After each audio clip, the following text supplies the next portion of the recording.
Lao Tse disait que si tu veux être plein, laisse-toi être vide. Et ça tombe bien en parlant de vide parce que très souvent dans notre vie, toi comme moi, on expérimente le vide. Le vide quand on a peur, le vide quand on est vide de sens, le vide quand on est vide d'amour, quand on est vide d'argent, quand on est vide de vie, quand on est vide d'envie.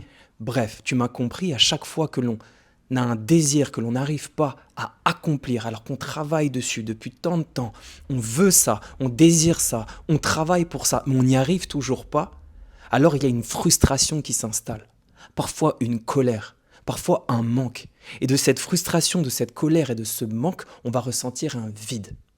Et si on reste dans ce vide et qu'on ne trouve pas le sens de ce vide, alors on va finir par se perdre. Et dans cette perdition, on va finir par répéter le sujet de notre manque, de notre douleur et de ce vide. Et on va se perdre encore plus, de plus en plus dans notre vide. Mais le problème n'est pas le vide. Le problème est comment on navigue dans ce vide et comment on perçoit ce vide. Et donc dans cette vidéo, le but va être d'utiliser cette sagesse universelle de tous ces maîtres, de ces initiés, quelles que soient leurs croyances et leur culture. C'est une sagesse universelle qui va nous permettre de mieux aborder ce vide pour te permettre de lâcher prise, de faire face à cette situation, à cette épreuve que tu es en train de vivre, pour pouvoir t'en libérer et avancer. Mais en attendant, je me présente, je m'appelle Maxime Offrand et mon but dans toute ma chaîne YouTube et dans cette vidéo est de t'apporter un maximum de conscience, de clés et de réflexions pour te reconnecter à ton pouvoir. Parce que je pense qu'à chaque fois que tu te reconnectes à l'intérieur de toi et que tu avances sur le chemin de ta réalisation, tu invites une autre personne à le faire et en ce sens, on est tous des passeurs de relais. Et donc reprenons cette histoire de vide. Si tu regardes bien, tous les mystiques du monde entier, quelles que soient leurs croyances, leur religion ou leur culture, veulent consciemment expérimenter ce vide pour faire le plein. C'est pour ça que très souvent dans beaucoup de traditions, il y a le jeûne, mais c'est aussi pour ça que ces mystiques cherchent à aller dans le désert ou dans des très hautes montagnes, là où rien ne peut fleurir.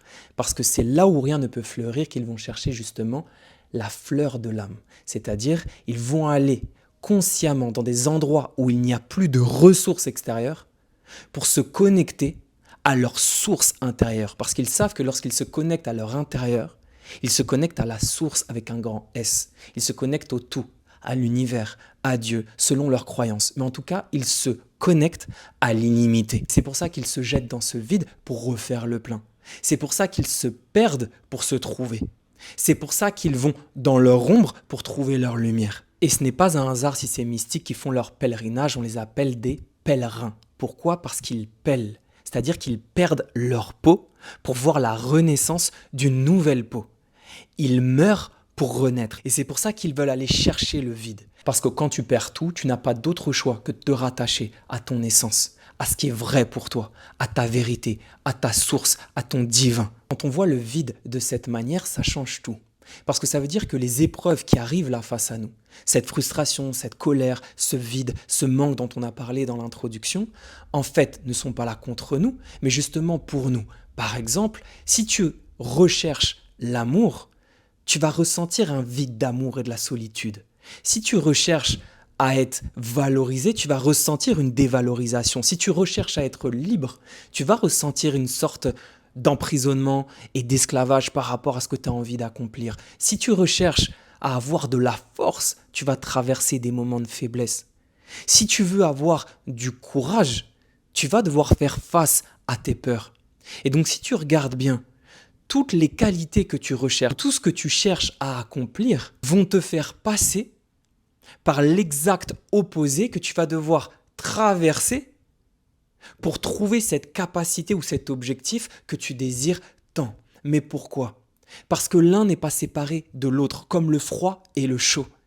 Ils viennent de la même chose, ce n'est qu'une question de degré. Et donc quand tu sépares l'épreuve que tu es en train de vivre de l'objectif que tu veux atteindre, alors tu te sépares à l'intérieur de toi et là tu crées ce vide dans cette séparation et c'est là où tu commences à être frustré parce que tu sépares le tout. Donc il y a une épreuve qui arrive et tu te dis mais c'est pas possible, j'ai tout fait pour avoir ça et finalement je vis ça. J'ai tout fait, j'ai tout donné pour vivre cet amour et finalement je me fais trahir. Ah ça aussi, si tu cherches à t'honorer, à savoir qui tu es vraiment, tu vas ressentir la trahison et tu vas finir par te trahir aussi même si c'est inconsciemment. Et donc à chaque fois que tu cherches quelque chose mais que tu vis son opposé, c'est justement que tu es en train d'avancer vers cette chose que tu désires. Et ce n'est pas l'inverse. Mais si tu sépares les deux, encore une fois, tu vas souffrir. Parce que tu vas voir cette épreuve de vie comme étant quelque chose qui arrive contre toi. Et si tu vois cette chose qui arrive contre toi, alors tu vas lutter contre cette chose. Si tu luttes, tu vas résister. Si tu résistes, tu vas créer de la frustration, de la solidité, de la dureté à l'intérieur de toi. Et c'est ça qui va te faire craquer. Parce que plus il y a de tension, plus il y a de craquage, plus il y a de rupture, plus il y a de douleur, plus il y a de souffrance. Donc la souffrance va naître surtout de comment tu abordes ce vide. Bien sûr que lorsque le coup arrive, ça fait mal. Mais ça peut faire mal un temps. Mais si tu cultives cette blessure sur une longue période, alors tu vas cultiver ta souffrance. Et donc, quand tu ressens le vide pour la première fois, ok, c'est normal d'avoir mal. Mais si ensuite tu vois que ce vide est là contre toi et que tous les efforts que tu as faits pour y arriver font que tu n'y arrives toujours pas, alors tu vas continuer de souffrir. Mais si tu vois en quoi ce vide est là pour toi, pour justement te permettre d'atteindre ce que tu veux accomplir, là encore une fois ça change tout parce que cette épreuve va devenir une force, une source dans laquelle tu vas pouvoir puiser pour extraire les capacités dont tu avais besoin pour accomplir ce que tu désires. C'est pour ça que si tu veux atteindre un plus haut degré de richesse, tu vas ressentir plus de pauvreté. Que si tu veux avancer dans ta vie, tu vas avoir l'impression de reculer. Que si tu veux découvrir qui tu es et te trouver, tu vas avoir l'impression de te perdre. Parce que l'un ne va pas sans l'autre. Les deux vont ensemble. Et ça va être ta capacité à unir les deux et à te servir de l'un, de ce vide, pour faire le plein, qui vont te permettre de naviguer dans ce vide, d'être capable de lâcher prise, d'avancer et de transcender cette épreuve que tu es en train de vivre. Et donc pour transcender cette épreuve, je vais t'inviter à un questionnement. Parce que comme tu le sais, la richesse d'une vie est proportionnelle à la richesse des questions que l'on se pose. Et donc là, si tu veux récupérer cette richesse, cette abondance, cet amour et tout ce que tu avais envie d'accomplir, je vais te poser une question riche justement. Et la question est la suivante. En quoi cette épreuve que tu es en train de vivre te pousse vers la plus haute vision de ta réalisation, vers cet objectif que tu souhaites accomplir? En quoi cette épreuve que tu es en train de vivre te demande justement de développer les capacités nécessaires et de prendre les décisions nécessaires à l'intérieur de toi et d'effectuer les actions nécessaires pour aller vers cet objectif que tu souhaites accomplir? Prends ton temps, réponds à ces deux questions qui sont la même et tu verras à quel point en fait il y a un ordre derrière le chaos que tu perçois. Et de cette manière, au lieu de rejeter ce que tu es en train de vivre, tu vas voir à quel point ce que tu es en train de vivre, en fait, c'est ce que tu as toujours demandé. Car les deux vont ensemble. Tu ne peux pas espérer passer à un nouveau niveau sans descendre d'un petit niveau. Parce qu'en descendant de ce petit niveau, tu es juste en train de prendre l'impulsion pour aller au prochain niveau. Et si tu fais l'ordre dans ta tête, si tu vois l'alignement de ce que tu es en train de vivre avec ce que tu souhaites accomplir, alors là tu crées un ordre. Et dans cet ordre, tu ressens une paix. Et dans cette paix, tu plonges dans la gratitude. Et si tu plonges dans la gratitude, alors dans ce vide, tu plonges dans ta source. Dans ce vide, tu refais le plein. Et c'est là que tu peux croître en sagesse, en puissance, en amour. C'est là que tu deviens libre, parce que tu arrêtes d'attendre ces sources extérieures pour changer et tu te remplis de cette puissance intérieure pour avancer et pour te réaliser. Donc tu l'as compris, tout ce que tu es en train de vivre en ce moment, cette épreuve que tu es en train de vivre, est là pour te rapprocher de ce que tu désires.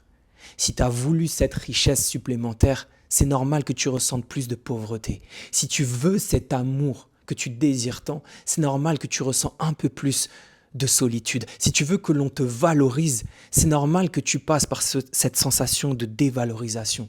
Si tu veux trouver la vérité, c'est normal que tu prennes conscience que tu t'es peut-être menti ou qu'une autre personne t'a menti et que tu fais face à ce mensonge. Si tu veux cette liberté, encore une fois, c'est normal, tu veux un nouveau degré de liberté, tu vas devoir peut-être prendre des décisions ou travailler d'une certaine manière ou entreprendre certaines choses qui vont te faire penser pendant ce moment de transition que tu es moins libre, que tu as moins de force, que tu es plus limité, que tu te sens plus emprisonné. Mais c'est normal, si tu te sens bien dans ta prison et que tu sais même pas que tu es dans une prison, tu te sens libre. Mais si tu développes ta conscience et que tu as envie de passer des niveaux de conscience, c'est là où tu vas dire « Ah mais en fait je suis limité ». parce que je veux être illimité. C'est quand tu veux être libre que tu prends conscience qu'il y a un barreau. C'est quand tu veux aimer que tu prends conscience qu'il y a des choses à guérir. C'est quand tu veux avancer que tu prends conscience que toutes ces années, tu as peut-être fait du surplace en pensant toujours de la même manière. C'est quand tu as envie de t'entourer de personnes qui t'inspirent que tu prends conscience que ton environnement n'est plus inspirant et qu'il va falloir le changer. Et donc c'est à chaque fois que tu prends conscience de quelque chose, que tu pètes un plafond de verre, que tu as envie d'aller vers plus, que tu vas ressentir le moins. Je le répète, le chaud et le froid ne sont pas séparés, de même que le jour et la nuit. Ils font tous partie de la même chose. Réunis le tout, arrête de séparer, vois en quoi il y a un alignement parfait entre ce que tu es en train de vivre et ce que tu as toujours demandé. Et là, tu vas récupérer ton pouvoir et là, tu vas pouvoir avancer avec grâce, amour, foi et gratitude. Et là, tu vas te réaliser. Si cette vidéo a résonné en toi, partage-la à une personne en qui tu crois. Dis-moi ce que tu en as pensé en commentaire, mets un like et abonne-toi pour inviter un maximum de personnes à avoir accès à ce message. On avance avec amour et foi. Let's go!